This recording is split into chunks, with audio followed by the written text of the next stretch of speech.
Today's episode is sponsored by the American Homebrewers Association. Become a part of the U.S.'s largest community of homebrewers for just $48 a year by going to unitedwedrink.com/AHA. What exactly do you get with your AHA membership? How about a year-long subscription to Zymurgy magazine, the world's longest-running homebrew magazine? Exclusive deals and discounts at over 2,000 breweries, bars, and bottle shops across America. Discounts on Brewers publication books and merchandise. Access to a huge library of previous HomebrewCon seminars and talks. And early access to purchasing tickets to each year's Great American Beer Festival and Savor. Sign up now by going to unitedwedrink.com/AHA and get a year's membership for just $48. And if you sign up now, you'll get a free gift. What's that gift? I'm not saying. You need to go see for yourself. It's pretty great. Support United We Drink, support homebrewing, and support the American Homebrewers Association at unitedwedrink.com/AHA. The opinions and statements in this podcast do not represent those of the host's employers, co-workers, family, or imaginary friends. Now enjoy the show. Happy hour, more like amateur hour. Welcome to United We Drink.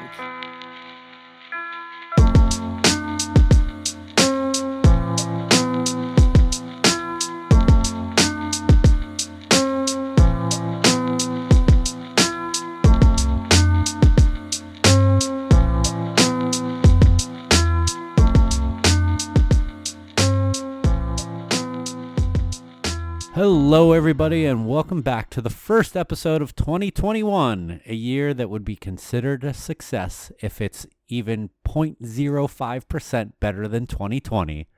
Welcome to United We Drink, right here on unitedwedrink.com, as well as Apple Podcasts, Spotify, Stitcher, Google Podcasts, Amazon Music, and wherever fine podcasts are found.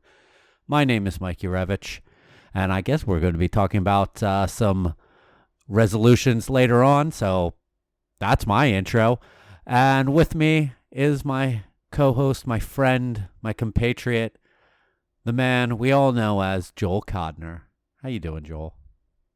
I am wonderful. Thank you for asking. And that was a bit more of a heartfelt intro than the usual sarcasm and there was some weird descriptors in there. It actually reminded me of something I was thinking a couple days ago on the first, because I went over to local coffee shop. Shout out to Pump House Coffee out of West Palm Beach, and the barista there, he asked me, he's like, "So how was your New Year?" And whenever I hear that, my first reaction that I want to give is, I don't know. It's only been the first day of it. Like, when people say, "How was your New Year?" like, it hasn't been the year yet. So how can I really give a good example? I know that they're talking about the day of New Year's Right. Eve into that, but when you say, "How was your New Year?" I don't know. I'm alive, so good. I was up in... What were you going to say? No, I was about to segue into what you were just what you're saying here. So go. I'll go fuck myself. I was in the hills of Mill Spring, North Carolina for a week. Very excited at the beginning of the week to share the Google Maps photo, because I had not even really truly looked it up myself until I got there. My wife made all the arrangements and everything, and I pulled up Google Maps, and I'm like, let me just see like where we are in relation to everything. And we were in the middle of fucking nowhere, and it was glorious. Staying in this kind of like Airbnb guest house of a larger house down the hill, totally quiet and peaceful, and you know, you've got the occasional weird howling animal off in the distance. Might have heard a cow getting slaughtered one night.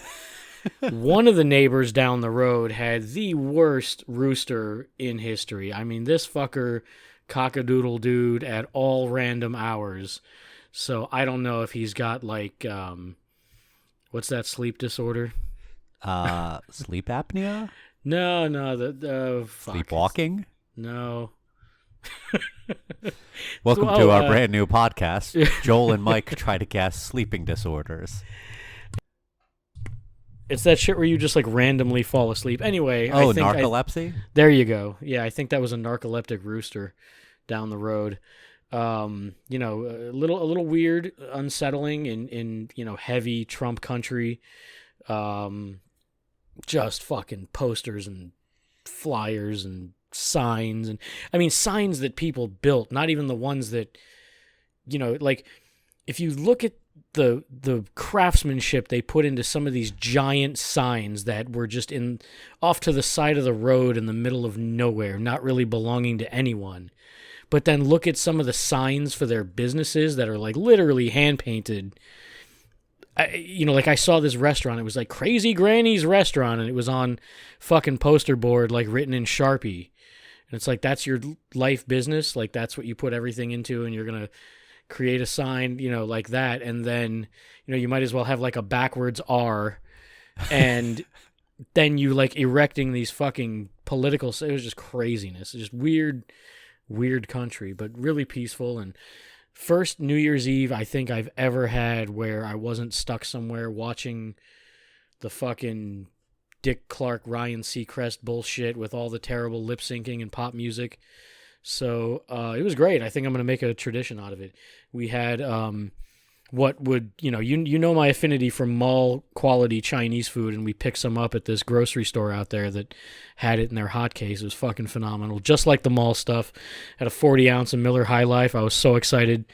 And it was great. That was basically my champagne for the evening. Talking about the signs real quick, right down the street from the brewery during the election time, this one house had like a homemade wooden sign that they put out front, Trump 2020. And almost every day that I went by, it was flipped on its front. Like it was a straight, like pretty much a 90-degree angle. So the front was just straight up in the air while its base was straight along the ground. So very easy to flip over. And while the wind possibly could have been at play on that, I'd like to think that people just kept on flipping it over. And this guy just had to keep on going back out and flipping it back up. It took, it was out there for a month before the election. It took election week, which is like 4 days or something, for him to finally just go and put like a bunch of stones on the back end of it to try to hold it up. That didn't help. It still kept on getting knocked over. So I just made me think of that when you were talking about all these homemade signs. But as for my New Year's, like I don't think that I have been awake at midnight in at least 3 years. What? It doesn't matter to me. Like, it's just the end of another day, beginning another day. But are you saying for New Year's Eve? Yeah, for New Year's Eve. Like all year? Okay. Maybe even all year. My wedding, I was awake probably at midnight. But no, for New Year's Eve, I haven't been awake for the time at which the ball drops in a number of years. I definitely fell asleep early this year. Wife and I made dinner at home. We've made a pact to rewatch the Star Wars movies in order of release. And we were towards the end of episode 2, and I fell asleep probably like right around 11 o'clock. Was woken up a little bit after midnight by the dog, not being happy about fireworks. Fell back asleep. But yeah, that stuff doesn't mean a whole lot to me anymore. But still got to have. We made a nice dinner. We had some Dungeness crab legs that we got, and some shrimp, and nice evening. Drank some beers, drank some champagne, and then just went to bed. Speaking of drinking, what are you drinking now? I am drinking my last bottle of Lagunitas Willetized You've been promoting that a bit lately. Yeah, I talked about it on the last episode as a thing that we have for Christmas Day. Since it's a 4-pack now of 12-ounce bottles, have one bottle left. It's 13% Imperial Coffee Stout aged in Willette rye barrels. It's Nice. Delicious. Yeah, that's right up my alley. I think that we might still have a bottle left at my in-laws' place, but this beer is amazing. What about you? I've got Zillicoa's Keller Pills. Great little kind of, I don't know if you can see it on camera there. It's like Little stubby bottle. Yeah, it's not exactly a stubby bottle, but it looks like it. I don't think I've ever had a beer in this type of brown glass, but a little reminiscent of the stuff Vesa Sur has. I'm not sure if it's the same. Like check. Like a red stripe bottle. Yeah, it's kind of like that. Great fucking minimalist label. I mean, all the fine print and everything is off to the back where the two ends of the label meet around the end. Up front, it just nice. Sky blue label, white text, says Keller Pills in like all lowercase. It's not Times New Roman. I forgot. Like it's kind of like that typewriter font, and Courier. then small, I guess. And then at the bottom, bottle conditioned living lager. Really, I mean, their beer kicks ass. I was a little disappointed they only had this and one other beer in like bottles to go. I was under the impression they had more, but I guess I was wrong. But not their fault. It's my expectations. But there was plenty of stuff available to go in like growlers and stuff, but not growlers, crowlers. But I didn't have the time. I had to leave the family in the car. I guess kids are not allowed in after a certain time. Which surprised me because when I was there last time, there were fucking kids everywhere, but it was a little bit earlier in the day. I did. After you told me about that, I looked up and it said like since the pandemic, they have not been allowing kids on the property for the time being. So it looks like something That's that they've done just to try to curb people running around there. So try to keep things as socially distant and responsible as possible. Yeah, that's understandable. And everyone, all the breweries out there that I got a chance to check out, basically all the businesses in the Asheville area at least, were very smart and safe and had good rules and procedures in place. There were lines everywhere. We parked in downtown Asheville, like kind of shout out to Clueless Brewer. He gave me kind of a address of a parking lot we could pay to stay in, which was in the middle of everything. And we got out, walked around, checked out some stuff, got some food at Brumari, which was great. The line at Wicked Weed was horseshit. I was like, yeah, fuck that. I didn't know if they had some kind of release or something, and then turned out there were lines everywhere. Very, very busy. And it was like afternoonish. We were looking to get some food and drinks. Kind of a long wait at Brumari, but worth it. Beer was unbelievable. Food was excellent. And we were outside kind of in their like patio / parking area. It took a little bit to get in, but once we did, they had a great system. They like take your entire order before they let you in, and it's already in process by the time you sit. And then, people kept coming by constantly checking on us, seeing if we needed more, and even, let me order all the to-go shit right at the table, brought it out to me, and it was great. And a lot of good stuff happening around there. Zillicoa was cool. I wish I could have spent some time there, because, like, as I'm in line and knowing I can only take shit to go, I'm watching like all these just beautiful looking lagers and stuff poured in big mugs, getting handed to people, and I'm like, God damn it, I want to be part of this. But no, I brought some good stuff home, and I'm excited for you to try it too. No, it's so. One, is that the proper pronunciation, Zillicoa? I believe so. Okay, because I always said Xylicoa. Oh, but I don't know. I'm not sure. If anyone wants to send us the correct pronunciation, thank you. But I know that I said this to you on on text, but I just felt like it's a kind of funny story how I just recently found out that I have a quasi connection with the owners of that brewery without even knowing. A friend of mine, Steve Kaufman, he's a musician who I used to, when I was playing in bands down here, he and I's band, shout out to the Glasses Otter, we used to play a lot of shows together, and he now lives in Wilmington, North Carolina, and he recently posted like a picture on his Instagram of him drinking one of their beers, and I just like responded to him, was like, hey man, I can't wait to be able to travel again because that's a must-hit brewery for me. And he's like, do you know who owns that brewery? And just me knowing like how in depth he is in music, I was like, I assume some musician. And he's like, oh, it's kind of sort of. He's like, you remember my bassist? Well, it's his two little brothers, and then another guy who was a guitarist in another band. They're from Miami. They moved to North Carolina, and they got so involved with beer, and they opened up their own brewery, and that's their brewery. And I was like, holy shit, like they're looked at in such high regard in this industry as kind of like a brewery's brewery.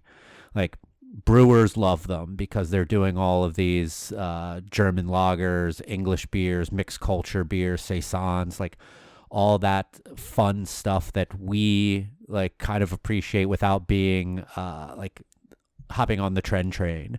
And I was like, I've heard that it's a beautiful property and they make great beer. And it's just kind of funny to end up finding out like, hey, this guy who I used to play music with and play in shows with, his little brothers own this brewery that I think so highly of and have never had beer from, but just am so stoked to want to try them someday.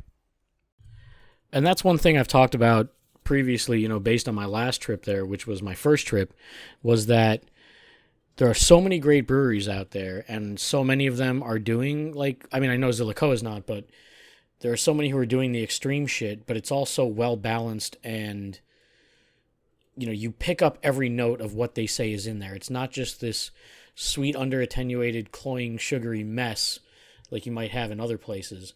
It feels like everything is really professionally done. And, you know, when I was at Zillicoa last, I had this huge mug of corn lager, which was just fantastic.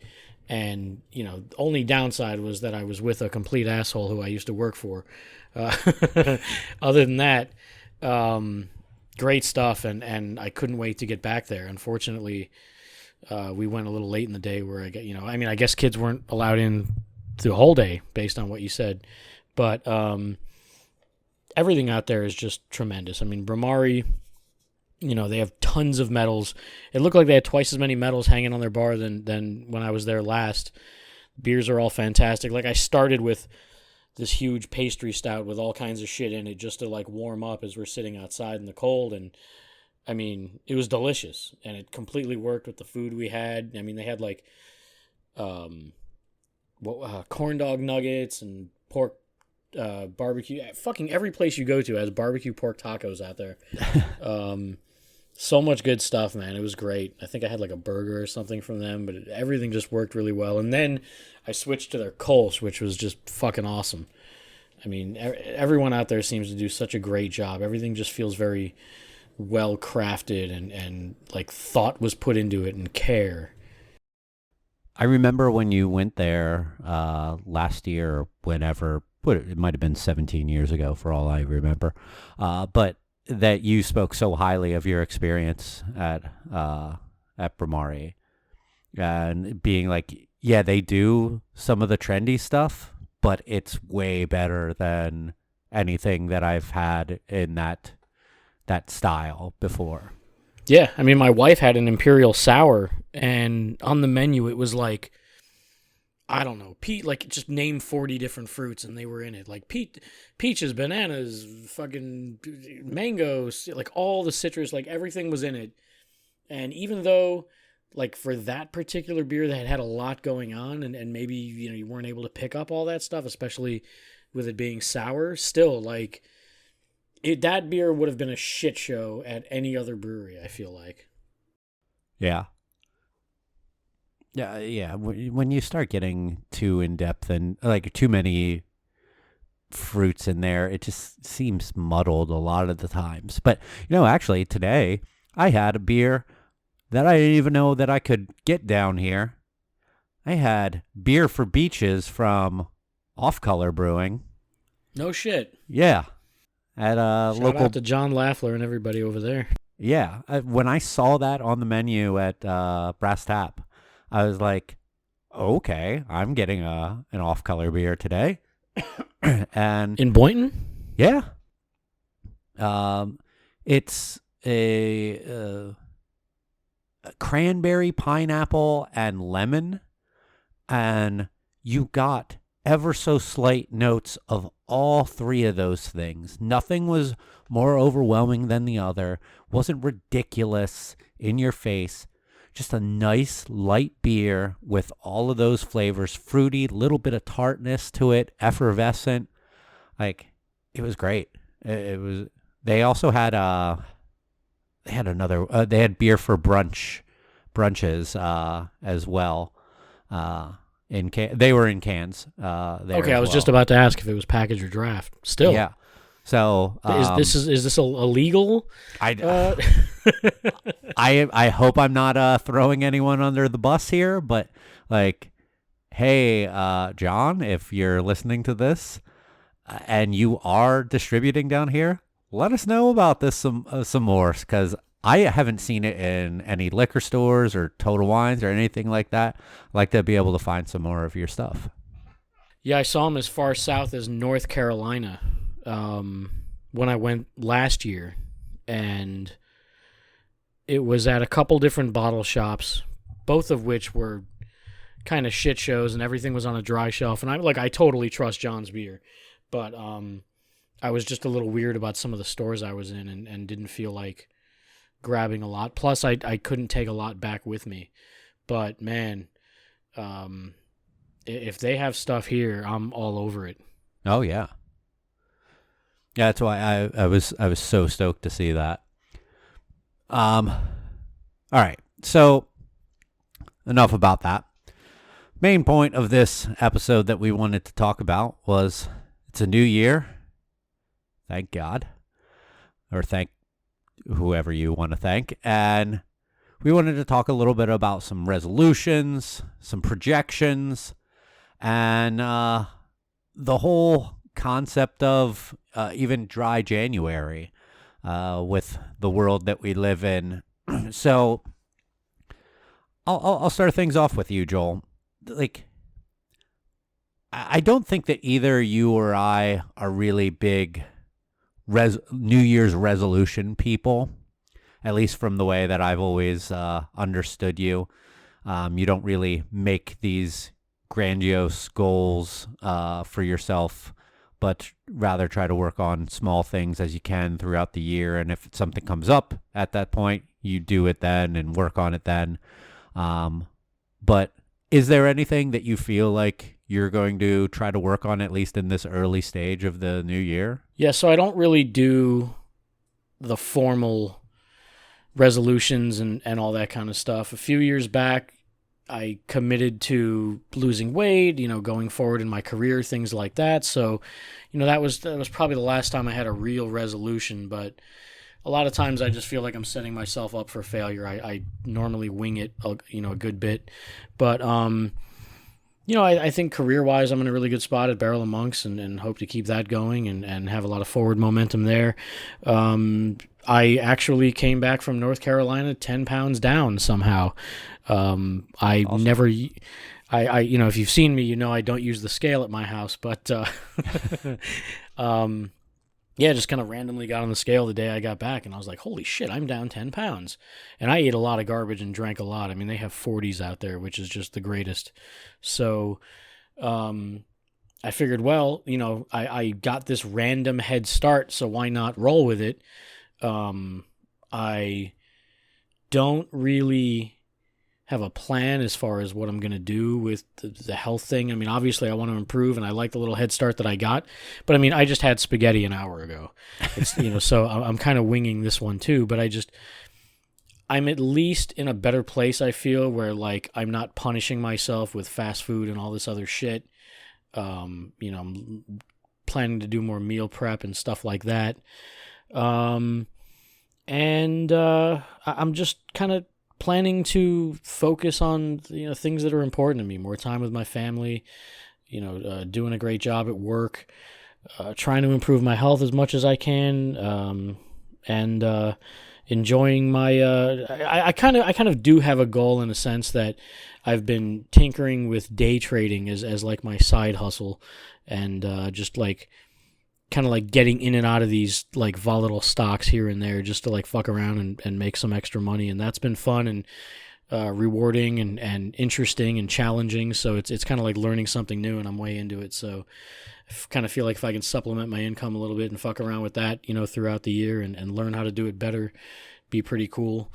And yeah, I mean, not a whole lot formally planned, but definitely got my mind on a couple, things I'd like to keep focused on. How about you?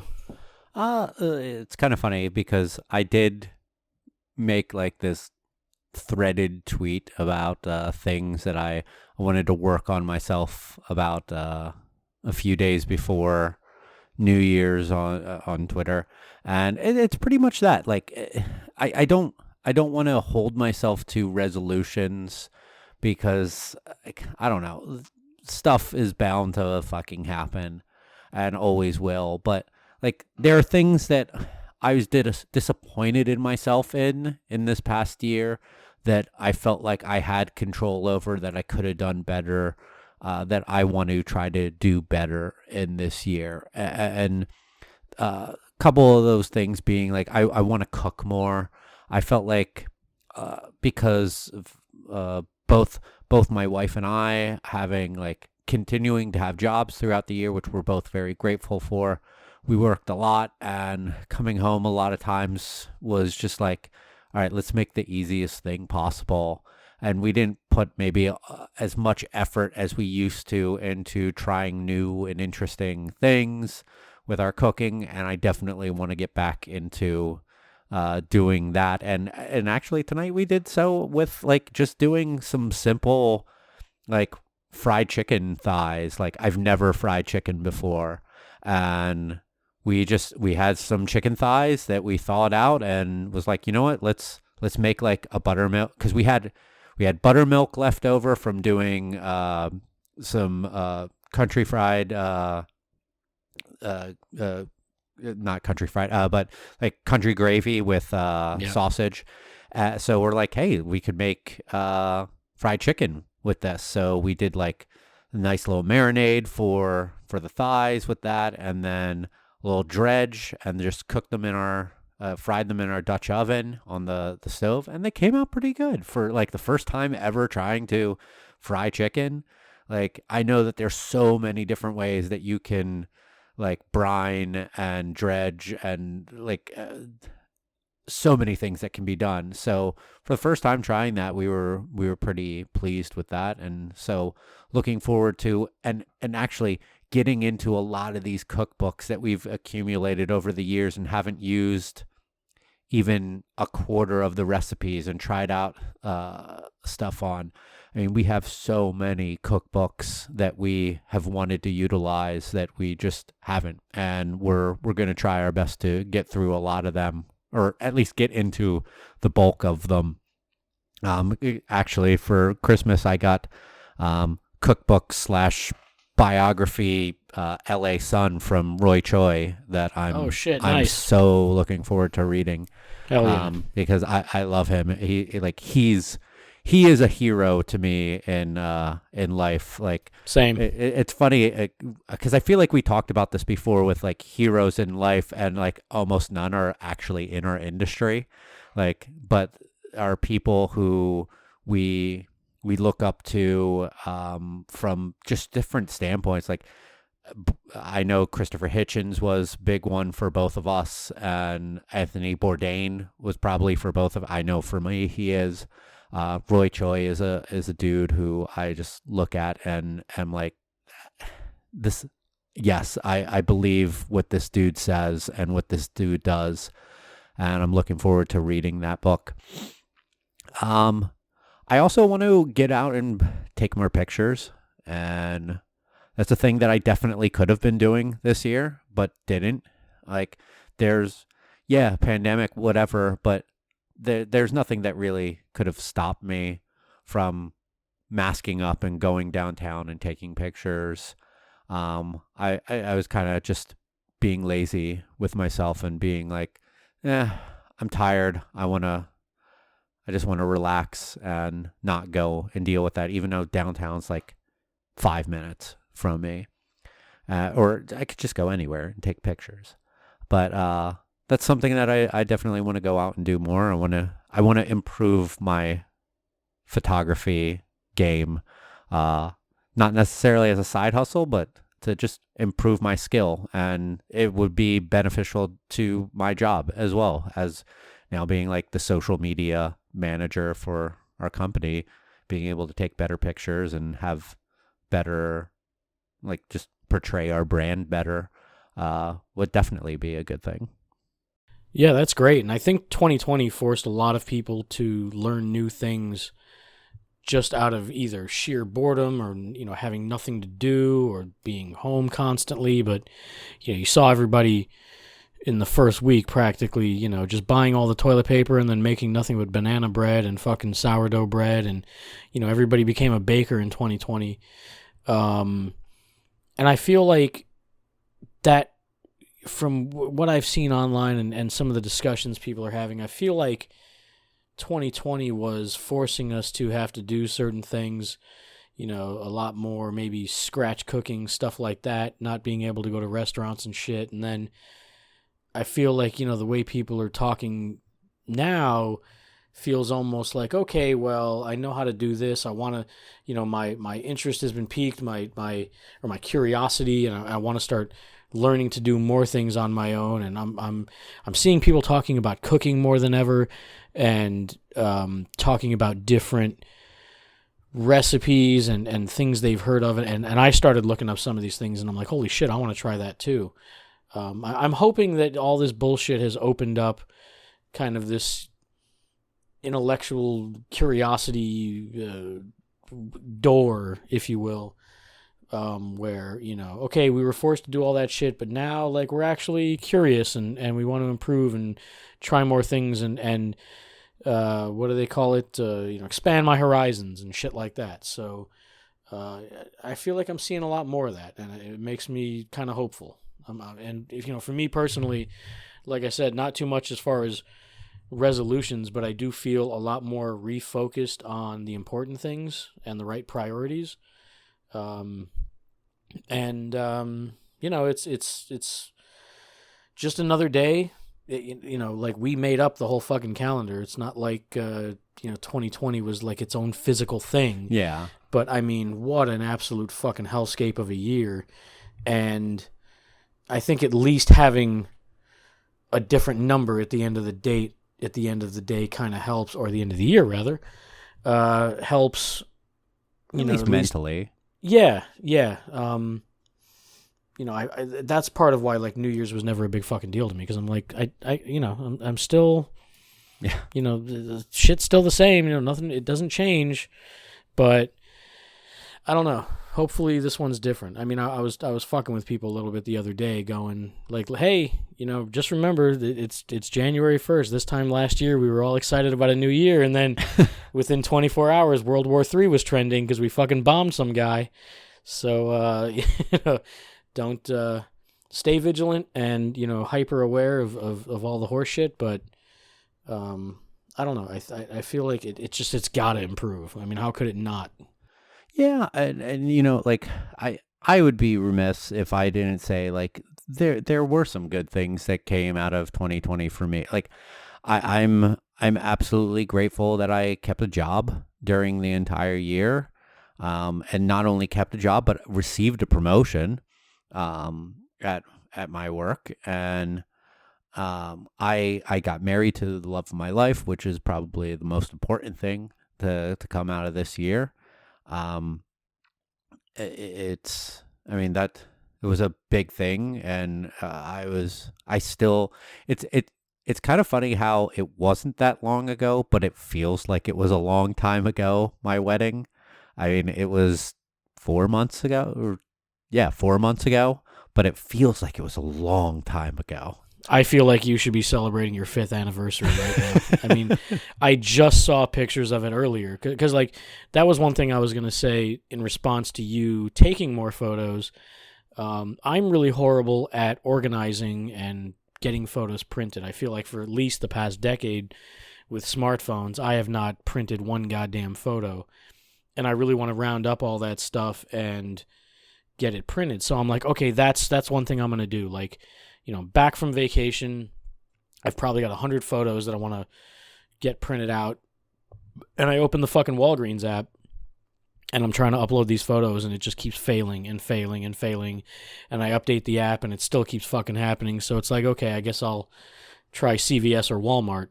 But I really want like more photos hung in my home. I feel like it's something that I'm sorely lacking in it. Like, it bothers me. Like I want it to feel like a home. I want my kids to come in the door and see photos of them and know that, we look back fondly on, this time in this photo and shit like that. I mean, I really have almost nothing except for what's on my fridge right now. Something I got my wife for Christmas was those like photo tiles that you just stick on the wall. Yeah. And that was cool. I fucked up because I got like a certain amount to put in like a nice pattern, and I accidentally got one of them twice, and they're like 8 by 8. So I guess we'll just get more and print them out and stuff like that, or order them. But that's kind of like some of the shit I want to do. We printed out a bunch of pictures from our wedding, and some with you in them, and I'd be happy to donate some, because we got like multiples of a lot of pictures, like more so than we even like know what to do with. So yeah, be happy to give you some pictures from the wedding that you're in, to contribute to putting more pictures around your house. I have never felt shorter than in your wedding photos. Between you and Phil, you fucking gargantuan bastards. My brother's a pretty big dude as well. He's taller than me, and like Kevin's a pretty tall guy too. But I'm sorry. I look at that and I'm just like, Jesus Christ, is that me? And like, I've been over the short thing for a long time. If anyone like that dude, the waffle, like if he says some shit, I'm like, I've been hearing that since kindergarten, right? Like, do you think that even phases me now? But then I see your wedding photos and I'm like, fucking Christ, I got to get some heels or something.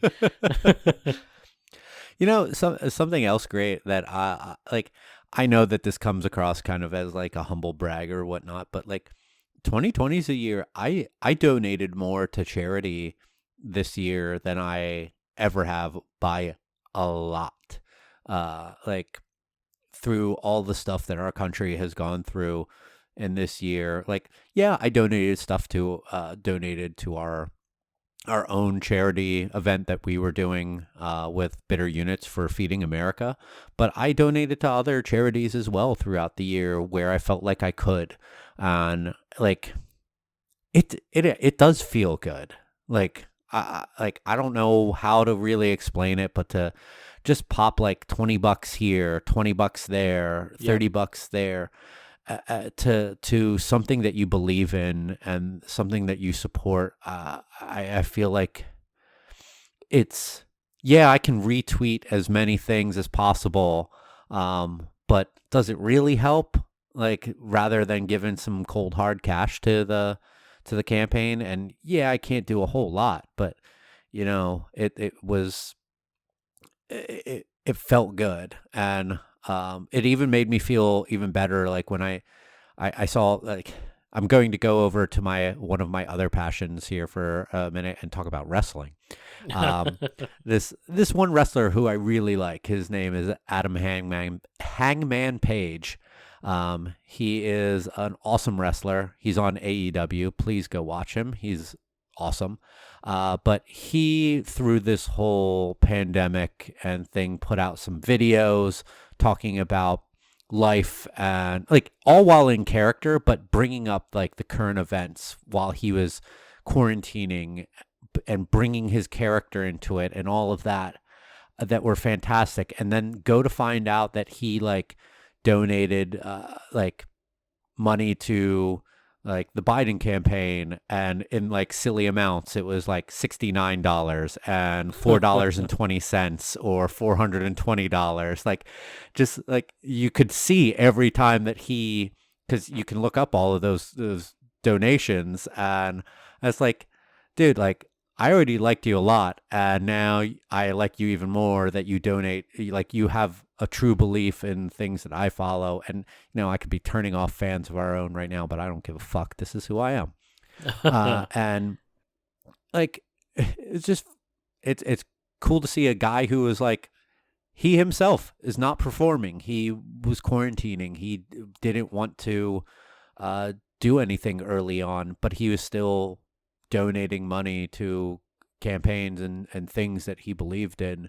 And it helped make me believe like, all right, like I'm not even out of a job, so I feel like I should help out the best that I can monetarily. And it was a good year for that. And I believe that anyone out there should like look into like helping something, whether that be, it doesn't have to be political. It can be local. It can be like your local arts in your neighborhood, like people who are putting on local like performance art stuff and music, things like that.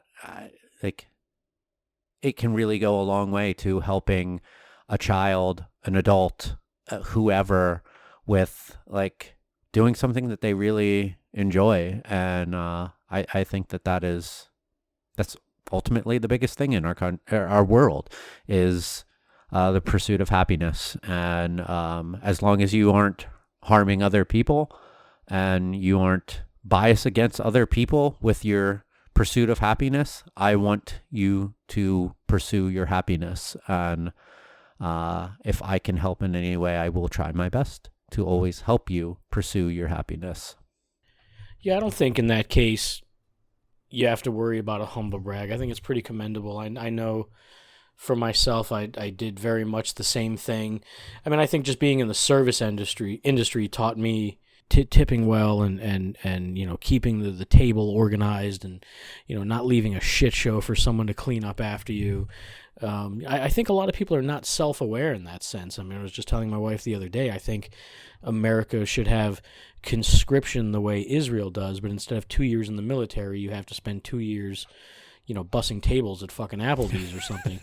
I think it'll teach you to be a better human. But, I think in the sense of, before 2020, when it came to charity and all that kind of stuff, we saw so much crowdfunding, so much GoFundMe's and help me with this and help me with that. And a lot of it, felt a little bit like, I mean, obviously you can't help someone's injury or sickness or whatever. I mean, that's kind of out of their control. But then there were other things that you just saw and were like, okay, maybe not should have been in that situation in the first place. But then with 2020, it was like, okay, this entire fucking year is out of control and out of our control, and I'm going to try to help as much as I can wherever I can. I mean, I fucking ordered merchandise from breweries I've never even tried their beer, simply because I respect what they do and I don't want to see them go down with any others.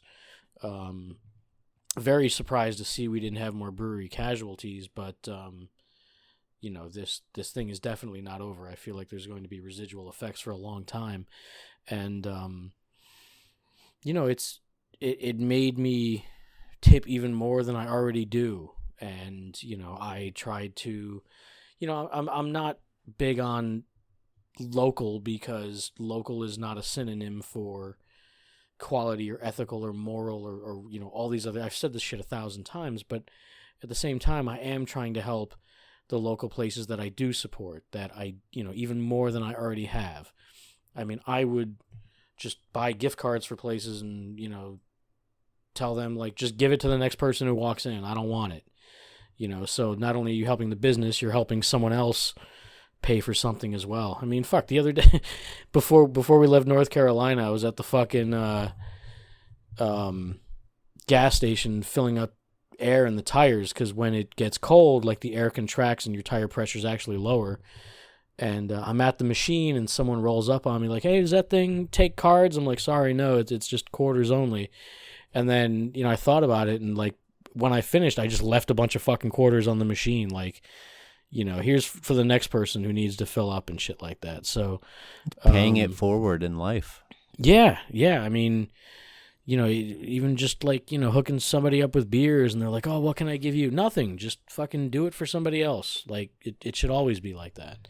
My wife brought something up like that the other day when we went downtown to go to the farmer's market, and we park, and I used the app for parking, and she mentioned how, like, what sucks about doing that is, say you have leftover time, you don't get to just leave it for a person who comes into the spot next. And I'm like, yeah, you're right. Like, it kind of sucks that, like, even though, like, I can look at it and be like, oh, it's $1.25 for me to park for an hour at this meter downtown. No big deal, whatever. If I'm only there for 35 minutes, that time just goes to nowhere. It's attached to my car.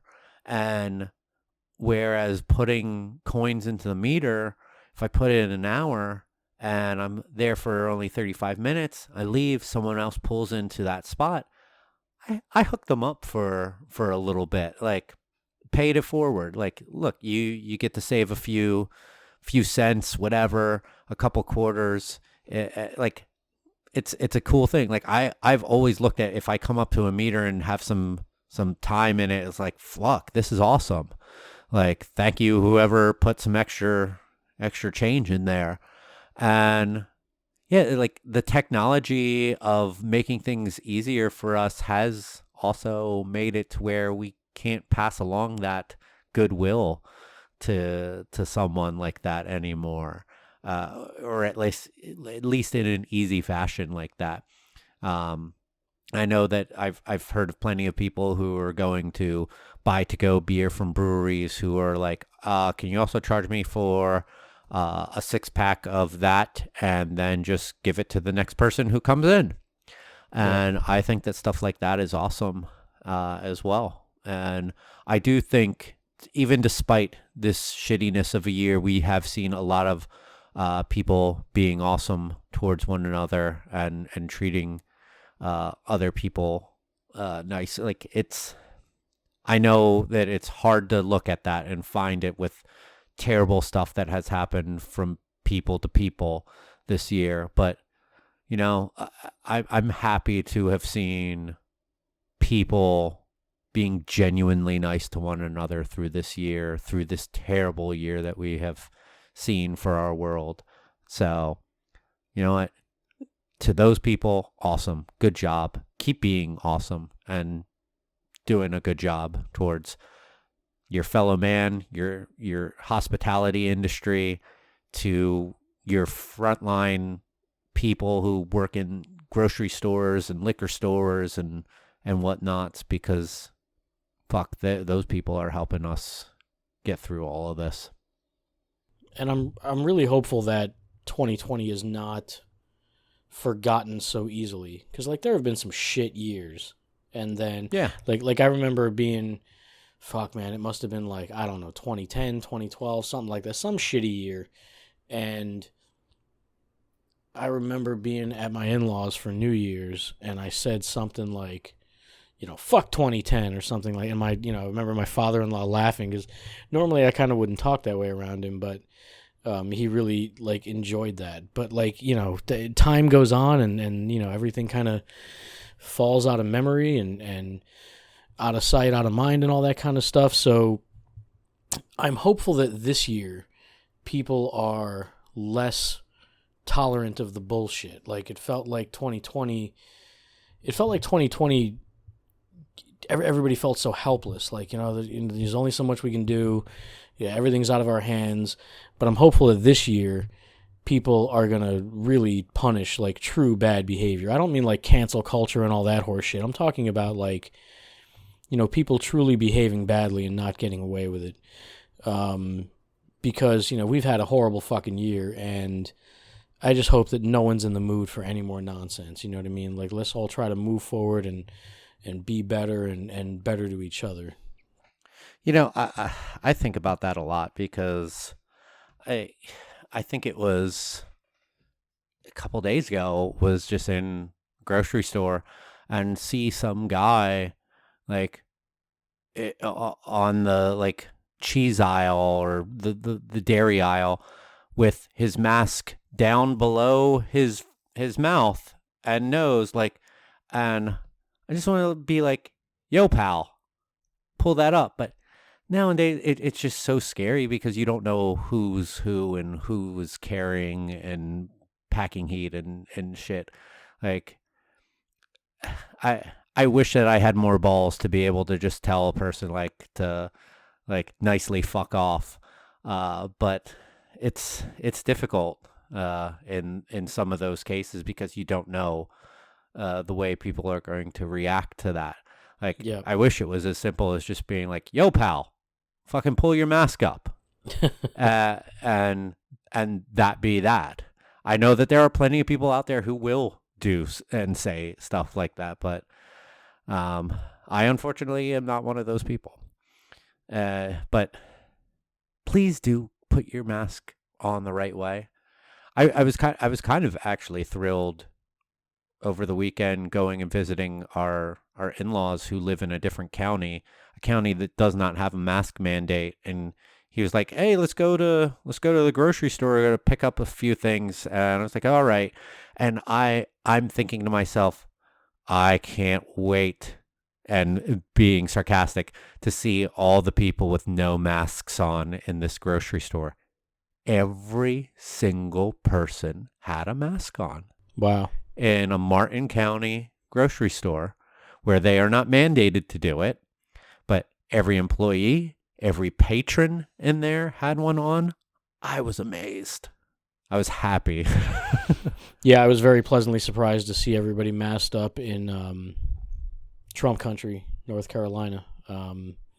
And I don't know if it's mandated. I mean, I did see signs on pretty much everywhere I went, but at the same time, there are just a lot of people who don't give a shit. I think a few people, it's going to be interesting with vaccine and all this other shit as far as, people, because, I mean, when our own governor back in May announced that we were going to reopen the following Monday at 25% capacity, and this was completely based on no fucking science or anything, real at all.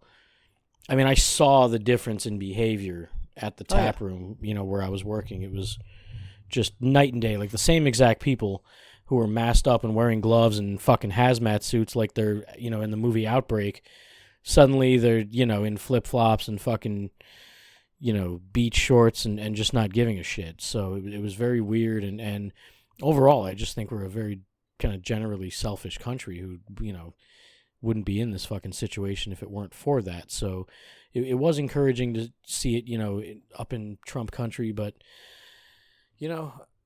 shit's not over. And not everyone is getting this fucking vaccine as fast as they should. And we've still got a rough road ahead, but yeah, that we do.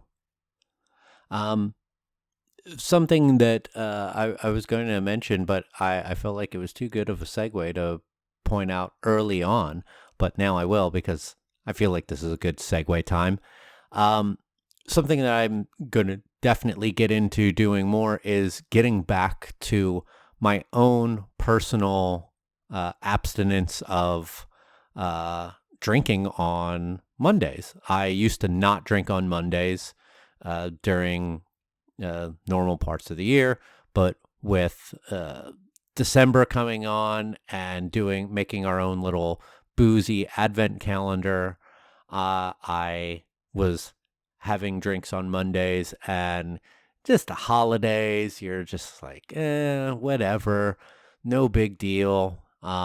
So getting through the month of December, drinking on Mondays was a thing that I don't normally do. So getting back into my own routine of abstaining from drinking on Mondays, where a lot of people have traditionally looked at January as something called dry January, where they abstain from drinking altogether through the entire month.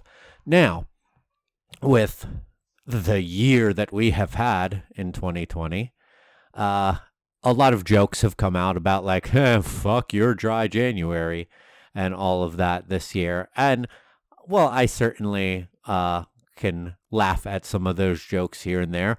People, like, if you want to do it, I will absolutely say way more power to you than me, because I'm happy that I can get back to taking one day out of my week that I don't drink. If you can do that for the whole month, that's fucking awesome, because January 2020 was rough compared to most years.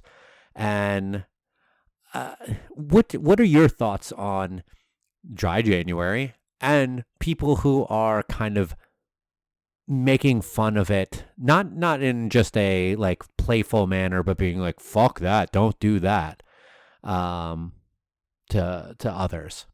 Well, I feel like we talked about this last year. I could be wrong, but I think it's totally fine. Like, let's not forget, most of us have been plastered since fucking March, so I think it's okay to take some time off. I think it's okay to, I mean, people do sober October, dry January, whatever it is. Whatever works for you, whether, like you said, Mondays. I mean, when we were working together, I could not keep up with, like, what day you weren't having meat and what day, like, it drove me fucking nuts, because I'm like, have a beer with me. Oh, I can't. It's fucking Tuesday. I'm like, Jesus, I can't, But, listen, I don't believe in the word deserve, but I do feel like everyone has earned the right to respond to the past year positively in any way they deem fit. So if that means dry January, if that means heroin February, whatever it is that you want to do to make yourself feel better, I mean, as long as you're not harming anyone else, go for it. Yeah, people are always going to mock shit and everything like that. I think, as long as you don't come across as like the holier than thou cultish thing, because like whether it's veganism, CrossFit, religion, even craft beer, everything has its preachy advocates, and I mean, God, I constantly look back on those earlier years of craft beer when we all just got indoctrinated thinking that we're the vegans of the beverage industry, aren't we? Yeah. Budweiser is murder. That is how like a lot of people come across, and as long as you don't act like a tool or shove it down my goddamn throat, like, please do whatever you want. Yeah, I completely agree with that. I'm all for good fun and poking some fun here and there, as long as everyone realizes it's all in good nature. Unfortunately, sometimes people don't always realize that, like, jokes are in good nature. There are people who think that every time you make a joke at their expense that it is ill-willed. But, like, yeah, you want to joke about, yeah, we had a terrible year, 2020, blah, blah, blah. It's been beaten into the ground, all right? We know. You want to make fun of dry January, go for it. You're not going to be the first person. You're not going to be the last person who comes up with that correlation. But yeah, like, be mindful of the people who are fucking way stronger willed than you and I, and are like, I'm going to do this. And like that's fucking something. And I look at people who are strong-willed like that, and I will cheers them with my alcoholic beverage, and they can cheers me with whatever they choose, because like, taking 1 to 2 days a week is something for me that I can get behind, that is easy for me and that I can be proud of and feel like I see a difference in my life. Like Joel was saying, like I think when I was working with you at the pub, I was not drinking Mondays and Tuesdays, and I was not eating meat Mondays through Thursdays. The meat thing has mostly stayed the same. There was a couple like leftover stuff makes it hard because you don't want to waste anything. So with the holidays, having some leftover meat on a Monday, Tuesday, or whatever had to be done. But that's still the way that I am. I don't eat meat during the week. I save meat for the weekends. And now I'm going to try to get back into, at least on Mondays, not drinking. And if I can work my way back up into Tuesdays, awesome. That's what I can do to myself and be proud of it and feel like I'm treating my body in a reasonable fashion with all of that. But yeah, at the same time, I'm also going to say, like, this was also probably one of my favorite holiday seasons that I've had because, like, it just seemed easier and less stressful, even though some of the shopping was stressful because of having to do mostly online and relying on the postal service, which has been a thing. My wife literally bought me a present from one vendor, then decided to buy herself something a couple days later from the same vendor, and her package showed up before mine. Ladies first. Yeah, yeah. So it just like it's crazy how that is working, but baby steps on the bus, baby steps off the bus. You do you. I'm not gonna hate you for going back to what I said before. As long as what you do doesn't harm other people, you do you, and I will support your pursuit of happiness. Because that's that. Just Amen. Don't hurt people. Another thing I think that we were going to talk about, I don't know, we might be getting a little long-winded here, was talking about some projections. We didn't listen back on what we projected last year because it's fucking moot, regardless of what we said. 2020 was a different year than any single person anticipated. But, if you had to give some rough projections on what you think could happen in 2021 for beer or for the beverage industry, because we are a drink podcast, as Phil would have liked to say. What do you think, Joel? Well, I think that I've always said, I'm not any sort of prognosticator, and if I were, I probably wouldn't be in this business in the first place, but I don't know if I can predict, but I will say that I'm hopeful for a couple of things, such as everyone in the industry kind of learning from 2020 in the sense that, we learned a lot of things about ourselves and our businesses and restrictions that maybe weren't so real.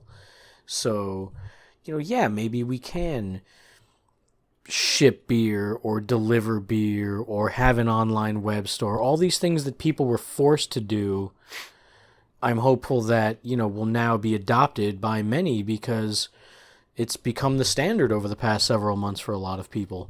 So I'm hoping there's more online ordering of beer. I'm hoping there's more, local delivery and things like that. I mean, why the hell not? I'm hopeful that state and local governments and all them are more progressive in the sense that they will allow such things and not be so strict and tight-fisted about, how we sell and deliver alcohol. I'm really hopeful for progress in Florida as far as self-distribution, because that's always been, one of the tough things. Yeah. So, it's kind of like a hopeful sense that, like, we would have learned a lot from 2020 and keep some of these things going. I also feel like I really saw some breweries take chances and say, fuck it, we're going to make this, we're going to make that. We don't necessarily have to stick to our calendar. And, we will release this one off. We will try to keep things new and exciting, because I feel like a lot of breweries were just spinning their wheels, and now all of a sudden it's like, oh, we're gonna get creative and we're gonna do something really exciting because we need to stand out now. Like, I mean, I think they always have, but now it was like, oh shit, we really got to keep people interested in us or we're fucked. And I think, I'm hopeful that we'll see a little bit more of that, a little bit more, not necessarily creativity. I like, realistically, I don't know what the hell more we can do with beer, but I think in the sense of, like, we will step outside the box and do styles we don't normally do, and not because they're trendy or anything, but because we want to experiment and broaden our horizons and all that kind of stuff. So I think I'm hopeful for that kind of stuff in a sense. Projection wise, I mean, it feels like it may be a year of kind of pullback where we reprioritize and we say, okay, maybe we won't be in fucking 47 states. Maybe we've got to focus on a little more local, a little more, close to our borders, that kind of thing. There's fucking tons of old beer out there right now. I mean, it's unfortunate, and I feel like so many people are still unaware of, true shelf life and all that stuff. And, we've had countless discussions on here and elsewhere about what constitutes a fresh beer and date codes and alcohol percentages and those things. I mean, for as much cool shit as I saw on my trip, I mean, I also saw quite a bit of old shit on the shelves, and I don't know if anyone's the wiser. So, if the store isn't rotating it, if the distributor's not rotating it, if there's not an actual brewery rep rotating it, I mean, either they don't know, they don't care, who the hell knows, but it's not doing the public any favors. So, I'm hopeful there's no, spat of closures. I think we'll see a few, but I'm really amazed certain breweries really got out of this alive. So, yeah, I mean, like I said, I'm never good at predicting stuff, but that's kind of the stuff I'm hopeful for. Not only that some breweries have gotten out of this, but there have been breweries who have announced expansions, new locations, all during this. Which is crazy to think about, but not impossible. And like there have been some breweries that have shut down in our state, and as sad to say as they are, like it happens. It was expected. I feel bad for anyone who was impacted by that, and. But like, as for projections towards this year, I think that this is going to be an interesting year, because probably by like the end of this year, we'll be mostly out of the woods, I'd like to think. Please take that with a grain of salt from a non-scientific standpoint. And that means that there's going to be a lot of opportunity out there for bars that are still open, who have maybe like scaled back how many handles they're running. It's going to be really interesting to see.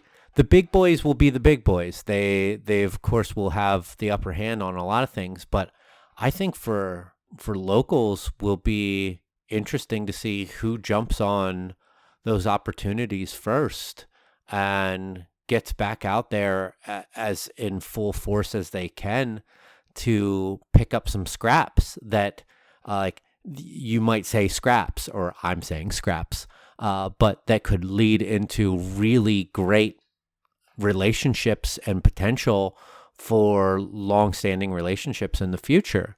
And I think that is going to be where a lot of people rise and fall, is probably getting into spring and summer of this year and seeing how everyone reacts to a world that is getting back to normal, bars and restaurants that can start to carry more inventory on their taps and in bottles and cans and than what they maybe were doing before. I'm just gonna say, like, we saw a weird, crazy influx of business towards our Nitro line beer this year because a local distributor was not carrying the big Nitro line that a lot of people carried. So we're hoping to be able to continue to keep those people happy and be like, hey, maybe you want to keep a local Nitro handle. Maybe you want to, like, yeah, you can probably get that for cheaper, that other one. But look, you're supporting a local. We're supporting you, who you are local. Like, let's work together. Let's be friends. Let's get through this together, and let's go beyond getting through this.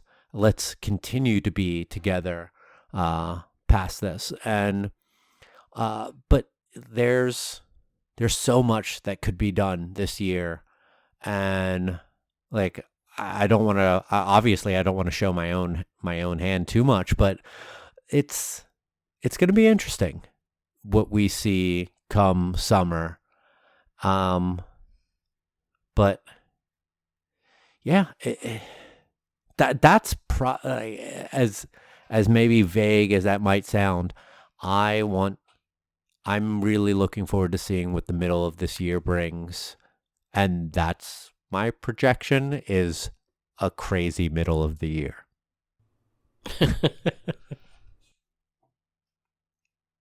So summer. That's what I mean. I know that we still have a winter to get through, and for the folks in the north, a harsh winter potentially.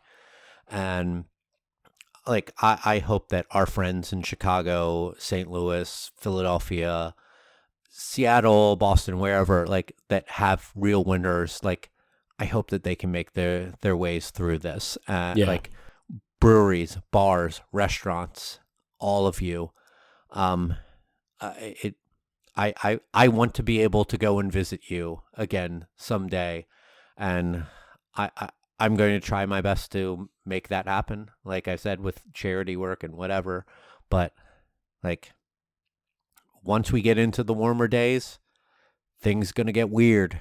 Things are going to get interesting to see how we can, as a world who now has a vaccine and is getting ourselves vaccinated,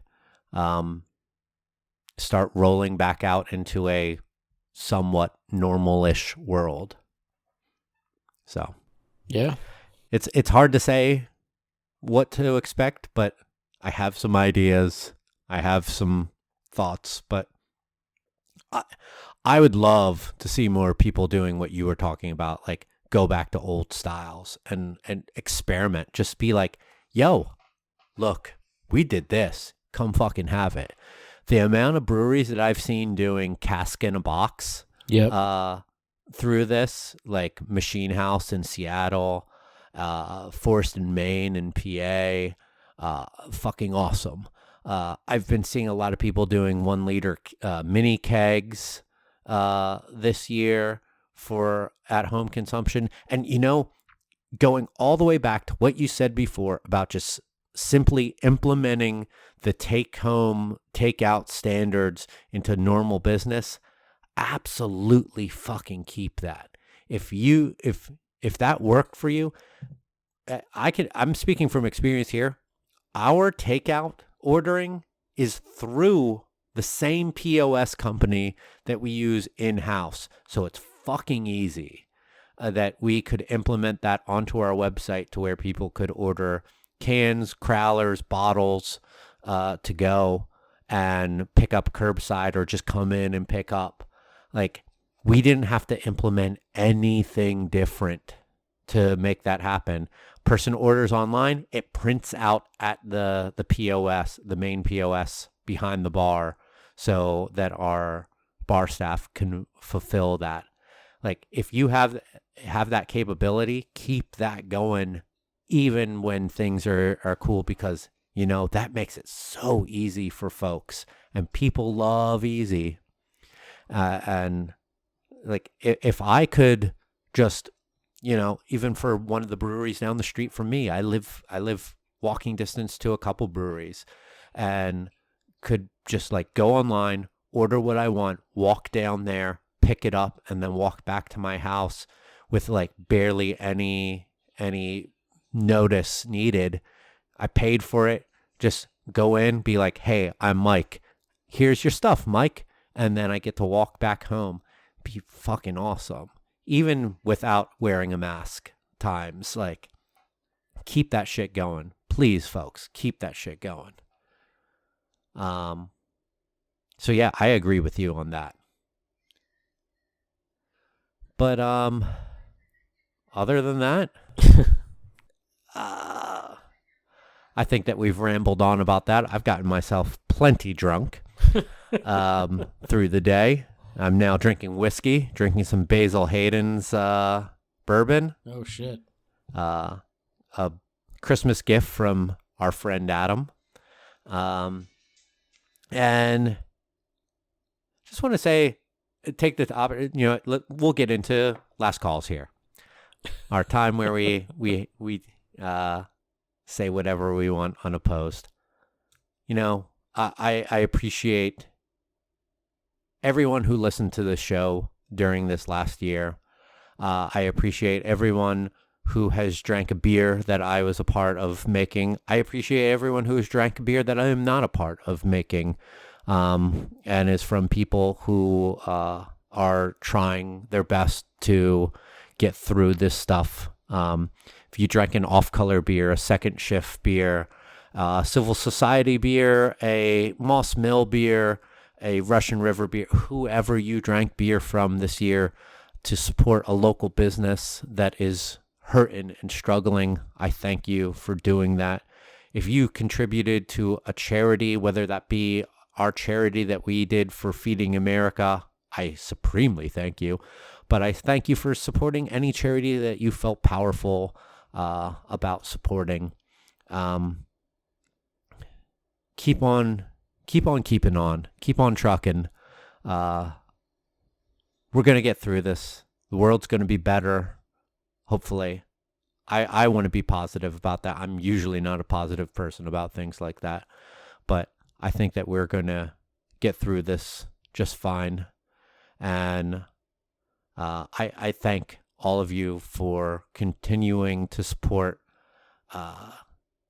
passionate beverage makers through this world, distillers, brewers, wineries, cideries, all those people who love making lovely beverages for you to drink, and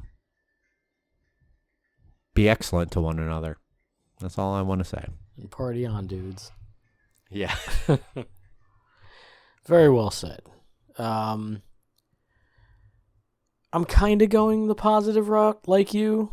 Not necessarily in the same sense, but and I don't even remember if I talked about this on a previous episode. I feel like I have a lot with a lot of different people, but what I really hope for everyone in 2021 is to spend less time on social media. It is a colossal fucking waste of time. And I feel like between my 2 weeks off that I took voluntarily and involuntarily, when you just step back and watch and see what an utter hellscape it can be. I mean, I left my previous Twitter account of over 10 years and thousands of followers to curate my feed and see less of a shit show and just start fresh. And a couple months later, it's still kind of back to being the same hellhole. I mean, I love just about everybody I follow, and there is no doubt social media has changed my life. I mean, if it weren't for Twitter, I would have never known Mike, probably. I would have never met friend of the show Ed Roberts, who mentored me into trying all these different beers and got me started on this path of where I am now. I would have never interacted with the first brewery I ended up working for, who hired me simply because they knew me online. But this ain't that anymore.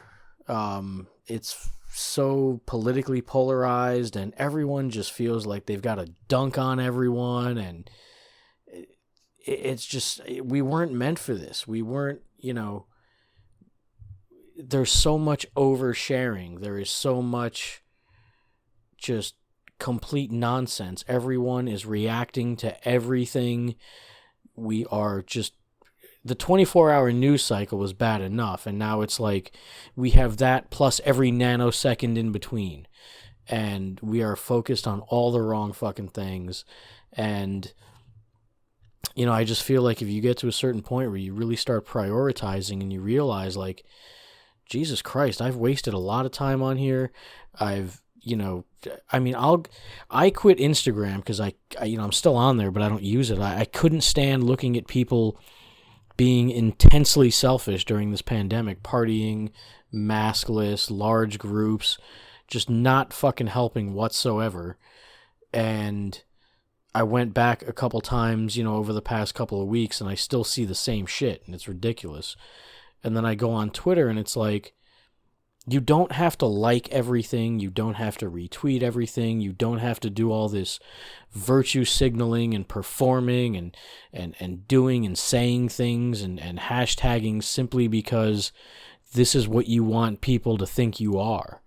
I mean, I think just if you be a good person and you behave responsibly and you do good and you interact the right way, it's fine. But like, I used to think having the freedom to go online every single morning and tell the president of the United States to go fuck himself, I thought that was the greatest technological innovation we ever had. But now it's like, it's a complete waste of energy. It's negative energy. He's not reading it. He's not seeing it. He's not reacting to it. And all you're doing is wasting your time. And believe me, like, there's only so much time. I want everybody to just you don't have to quit. You don't have to go to the extreme, but just step back every now and then. Look at what's coming through your feed. Is this helping you? Is this benefiting you in any way? Like, is all the just shitting on each other? Like, why the fuck is anyone obsessed with how Kumail Nanjiani's jaw looks, or, Tyler Perry's fucking weight loss, or the authenticity of Alec Baldwin's wife? I mean, who gives a shit? This is such a fucking waste of time. Like, we weren't meant for this. So, step back a little. Don't put all your energy into Twitter and Instagram and all this bullshit, because believe me, so much of it is just a performance, and spend a little more time with the people closest to you. Spend a little more time, I mean, if you can, pandemic aside and all that kind of shit, a little more real interaction with other people if you can. And, work on yourself, read a book, cook something, fucking, do some shit. But just this endless doom scrolling is killing us all. So, I'm definitely going to be on less. And when I am on, it's going to be more just either random bullshit or, maybe some updates about the brewery I'm at, or, stuff like that. But, other than that, man, I posted a fucking picture of some waffles today, and then I was like, the fuck am I doing? Like, no one in the world needed to see this or know this. It doesn't matter. The guy who made fun of posting pictures of food. Yeah. Yeah, I still get shit about that from certain people who knew how militant I was about that back in the day. But, yeah, just don't spend so much time doom scrolling and fucking just reacting to everything. Just let's get back to real life a little bit. So on that topic, where do you want to plug people to see you talk sometimes and post pictures of snow-covered hills from grocery store parking lots? Oh, god damn it. That fucking guy. I'm sorry. See, that's what I'm getting at. Like, I post a picture joyously in a fucking parking lot somewhere, but there's snow everywhere around me. And I'm joyful that I'm not in Florida and someone's got a shit on it. And whether it's sarcastic or not, it's like, come on. I stopped myself from replying, but like, like don't harsh on people's enjoyment of a picture, whether or not it's great or not, or where the fuck it's taken from. Like, do you know how many people go over to Camden, New Jersey to take pictures of Philadelphia's skyline and the Benjamin Franklin Bridge? And it's like, you're standing in Camden, like they're like where you're at and you're taking a picture you don't give a fuck about. You're looking at the thing there, but you know what? No one fucking talks shit about those people who are taking those pictures. So why do you fucking harsh on someone else's mellow who is enjoying the scenery? And you can enjoy scenery wherever the fuck you are. Like, the fact that you can stand in a grocery store parking lot in somewhere North Carolina and enjoy fucking hills covered in snow and barren trees that looks beautiful to you, like, fucking awesome. Good for you. And no one should fucking tell you that that's not an enjoyable scene. Well, I mean, it's just that everybody has been, I've always equated it to like, people are mostly helpless in their lives, and it's like it's the only place they feel they have power. Everyone's got to go, well, actually, yeah, and while pushing their imaginary glasses up right, over their noses. Right. Everyone's a fucking expert. Everybody's got to react to everything, and it's like it's a cancer, and I'm over it. I've spent so much of my life on this bullshit, and it's like, yeah, I love so many people that I follow. I hate that it's my only real means of communication with them, and so many are out of state, and there just has to be a limit. I can't pick up my phone first thing in the morning and see what like I'll go to the trending topics because I want to know what's going on in the news, but like I don't want to see, first thing, just people all angry and it sounds totally hypocritical coming from someone like me who just shit on everything for years on social media. I mean, Christ, that's how I built up any following, by people being like, "Oh, I appreciate you being honest, and I wish I could say what you say."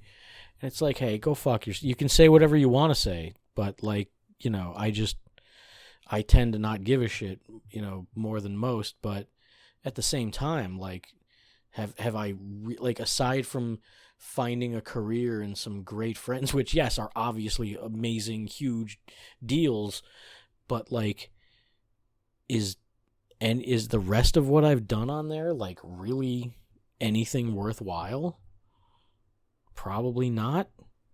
And like I said, I love everybody on there. I obviously follow you for a reason, but I can't be dealing with my own life and my own family and my own work and all the extra shit I got going on, and then also follow every fucking thing hundreds and hundreds and hundreds of you do from, dusk till dawn or whatever. So, like I said, I just hope everybody takes a little step back and reprioritizes and understands that, Twitter is not life.